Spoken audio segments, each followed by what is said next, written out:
أعوذ بالله من الشيطان اللعين الرجيم بسم الله الرحمن الرحيم الحمد لله رب العالمين بارئ الخلائق أجمعين فاطر السماوات والأرضين والصلاة والسلام والتحية والإكرام محمد المصطفى محمد اللهم صل على محمد وآل محمد عجل وعلى أهل بيته الطيبين الطاهرين المعصومين لا سيما بقية الله في الأرضين روحي وأرواحنا لتراب مكتمه الفداء أما بعد فقال الله تبارك وتعالى في كلامه المجيد ألم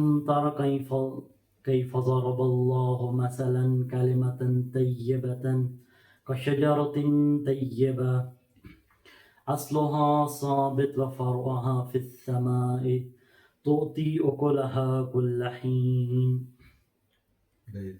بإذن ربها ضرب الله أمثال للناس لعلهم يتذكرون صدق الله العلي العظيم. اللهم صل على محمد وآل محمد وعجل فرجهم. امام زمانہ علیہ الصلوۃ والسلام کے ظہور میں تعجیل کے لیے اپنی اپنی حاجات کی برابری کے لیے اور جو بھی مومنین مشکلات پریشانیوں میں ہیں ان کی حاجات کی برابری کے لیے ایک دفعہ پھر بھی صلوات عنایت کیجیے. اللهم صل على محمد وآل محمد وعجل فرجهم. خداوند منان نے قرآن کریم کی اس سورہ کی ان چند آیات میں اہل بیت علیہم الصلاۃ والسلام کے مقام و مرتبے کو بیان کیا ہے.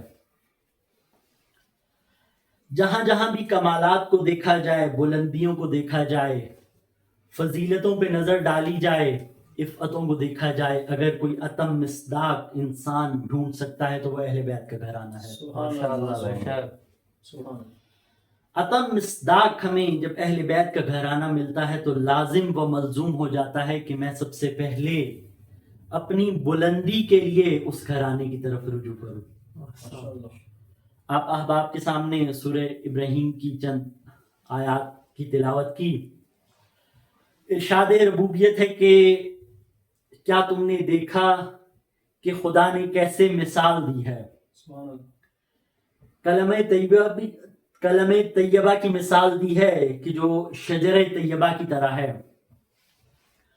بہت خوبصورت مقام سخن ہے خدا کی طرف سے یہاں پر کہ کلمہ طیبہ کو بھی بتا دیا کہ لا الہ الا اللہ کیا ہے اور محمد الرسول اللہ کیا ہے، اس کی بھی وضاحت کر دی. آگے تھوڑا چلیے تو دیکھا جاتا ہے کہ اس جو شجر طیبہ ہے اس کی صفات کا بھی بیان ہو رہا ہے.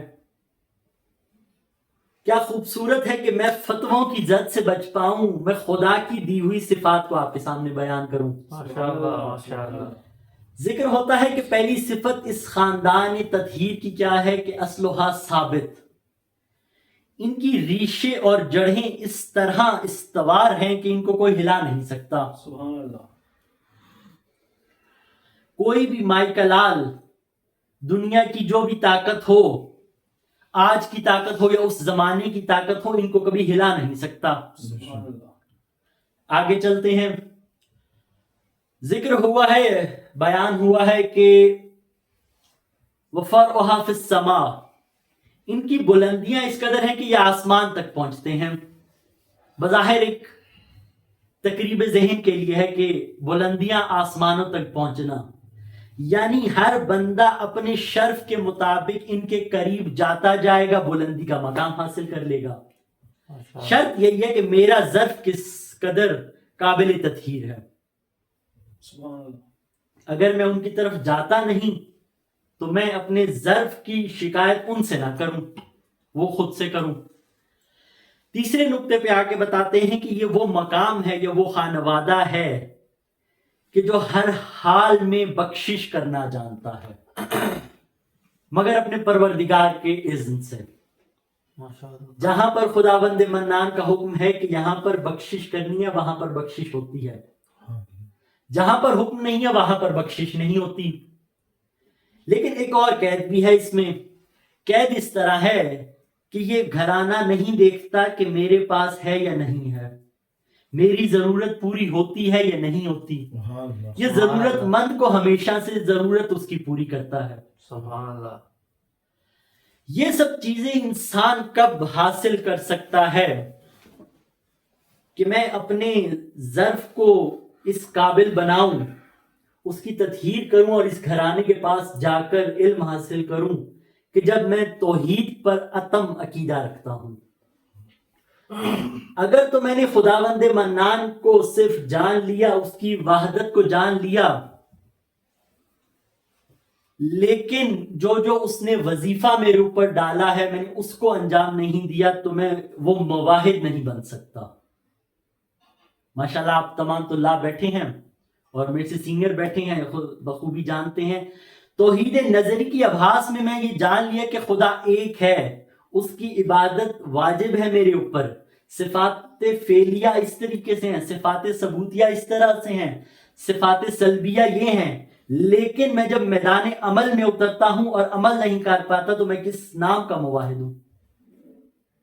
मैं बेशक जितनी तकारीरें कर लूं, जितनी लिखता चला जाऊं तौहीद पे, बाहर के सुन्नी यहूदी ईसाई आकर तौहीद पे पढ़ लें, किताबें लिख दें, लेकिन वो मुवाहिद नहीं हो सकते जब तक कि उनकी ये वहदानियत जो उन्होंने पढ़ी है वो मैदान अमल में लाजिम ना आए।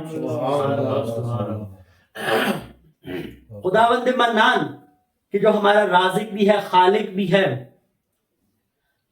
हमें हर लम्हा हिदायत की मंजिल की तरफ भी भेज रहा है। उसने भी कुरान में ये बता दिया है कि ये जो तमाम नेमतें तुम्हें दी हैं इसका एक दिन सवाल होगा। इरशाद खुदाबंदी है सुम्मा लतुसअलुन्ना यौमइज़िन अनिन नईम, कि ये जो नेमतें तुम्हें दी हैं एक दिन तुम्हें जवाब देना होगा। और जवाब वही बंदा दे सकता है कि जो तौहीद को समझ के अमल के मैदान में भी कामयाब है। और अगर तारीख की तरफ निगाह बढ़ाई जाए तो हमें सिर्फ एक हस्ती मिलती है कि जो तमाम मुश्किलात सहकर, तमाम मुश्किलात देखकर और उसके बावजूद भी ये कहती है मा राई तो इल्ला जमीला, उस हस्ती ने तौहीद को समझा। सुभान अल्लाह। नाराए हैदरी मोहम्मद अल्लाहुम्मा सल्ली अला मुहम्मद व आले मुहम्मद। एक दफा फिर भी सलावत पढ़िए। अल्लाहुम्मा सल्ली अला मुहम्मद व आले मुहम्मद व अज्जिल फरजहum। माशाअल्लाह। वो हस्ती है जनाब ज़ैनब कुबरा सलामुल्लाह अलैहा की, माशाअल्लाह।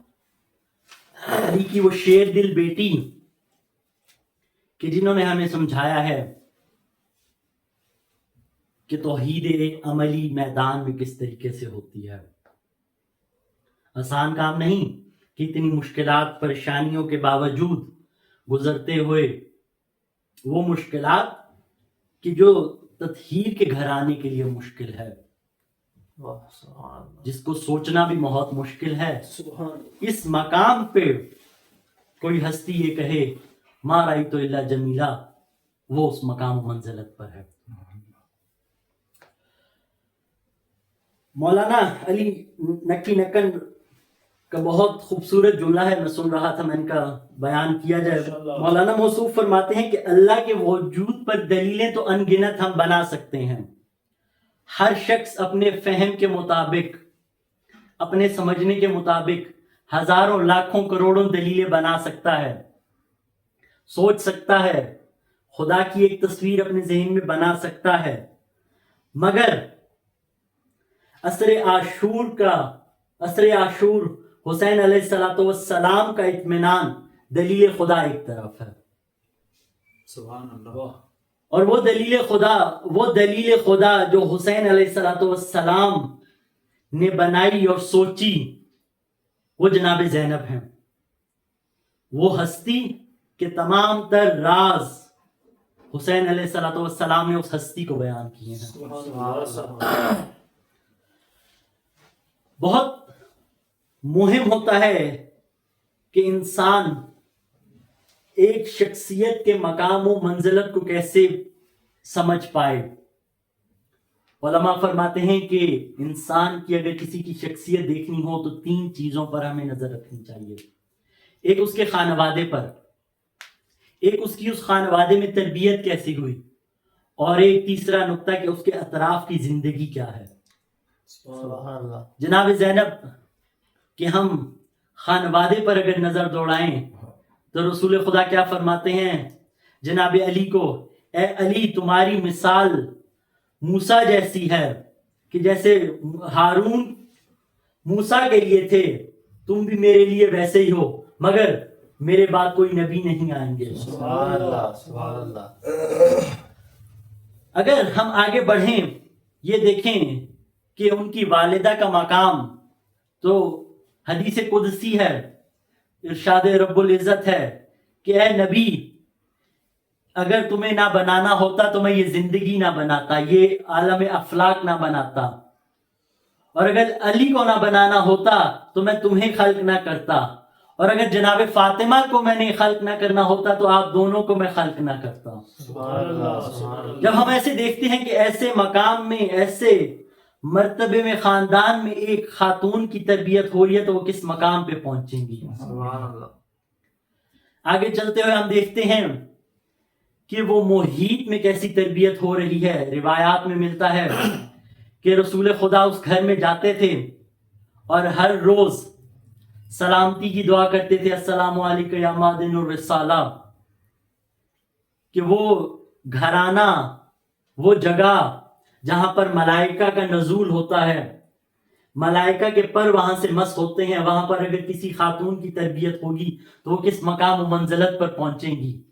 और तीसरी मकाम पे तरबियत मुख्तलिफ रिवायात में है, मुख्तलिफ जगह पे मिलता है कि जिस घराने में सूरह हल अता नाजिल हो रही हो, जिसके लिबास जिब्राइल लेके आए, जिसका ये मकाम हो, वहां पर जिब्राइल आने से पहले इजाजत लें तो उस घराने का और उस तरबियत का क्या मकाम हो।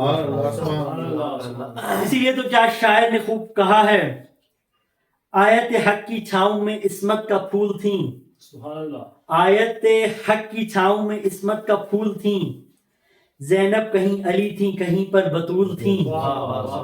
इस्लाम का सरमाया तस्कीन है ज़ैनब, ईमान का सुलझा हुआ आईन है ज़ैनब, हैदर के खदोखाल की तज़ईन है ज़ैनब, शबीर है कुरान तो यासीन है ज़ैनब, ये गुलशन इस्मत की वो मासूम कली हैं, तत्हीर में ज़हरा है तो तेवर में अली है। मोहम्मद वाले मोहम्मद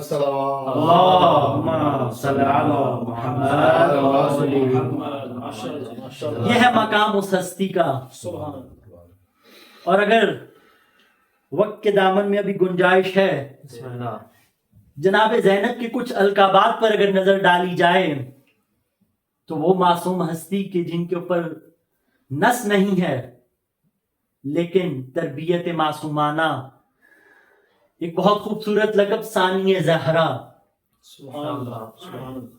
वो माँ कि जो तमाम तर चहादा मासूमीन अलैहिस्सलातु वस्सलाम के लिए नमूना है, उनकी बेटी उनके मकाम पर है।